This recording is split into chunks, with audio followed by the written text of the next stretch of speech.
I'm Lisa Renzi-Hammond. I'm a neuroscientist by training, and I'm the founding co-director of the Care Center. Welcome! We are so excited you've chosen to learn more about brain health as it relates to Alzheimer's disease and related dementias. By pressing play, you've shown your dedication to improving the quality of life for yourself, family members, friends, and your community.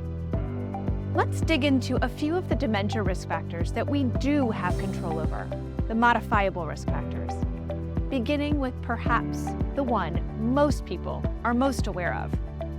Since you clicked on this video, it's clear you're interested in learning something new, and that's what we call cognitive novelty, and it is one of the modifiable risk factors.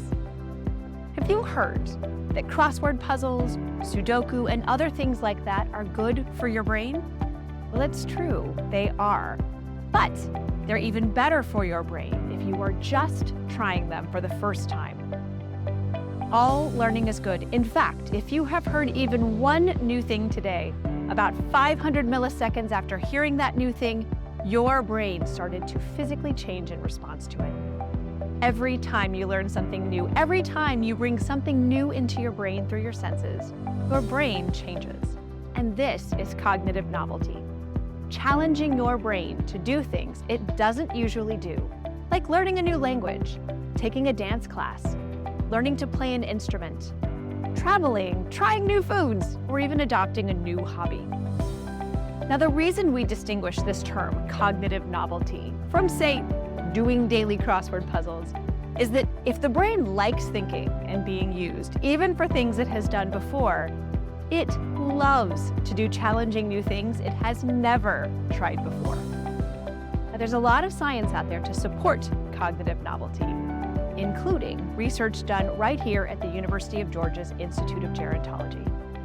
In one of our past studies, we recruited participants with an average age of 77 to be part of a study on older people and music as it relates to brain health. Now, we divided these people into two groups. First, there were music listeners who spent an hour a week in a music appreciation class, listening to music with friends, something many of us do in less formal ways. Also, there were music learners who spent the same hour working with a teacher to learn to play the piano. Both groups had two types of participants: cognitively healthy older people and older people in the earliest stages of Alzheimer's disease, called mild cognitive impairment. Cognitive testing was done at the beginning of the study before the participants started listening or playing, and again after 6 months of listening or playing, and then again 3 months after the study ended and lessons and listening stopped. Now, the music listeners are represented by the purple bars, and the music learners are represented by the dark blue colored bars.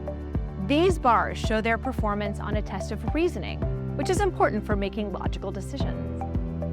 As you can see, although both groups did better at reasoning at 6 months and 3 months after the study ended than they did at the beginning, the group who learned to play the piano, the group that engaged in cognitive novelty, improved more than the group that listened. And we saw the same thing for memory and attention, two of the cognitive functions that changed the most in the early stages of Alzheimer's disease. Just as muscles need resistance to grow stronger, brains need to learn to stay healthy. We use it or we lose it. Even in older age, challenging brains to learn new things can really pay off. Thank you for learning with us today. We've covered lots of information, but our big story here is lifelong learning promotes lifelong brain change. You are never too old to learn something new.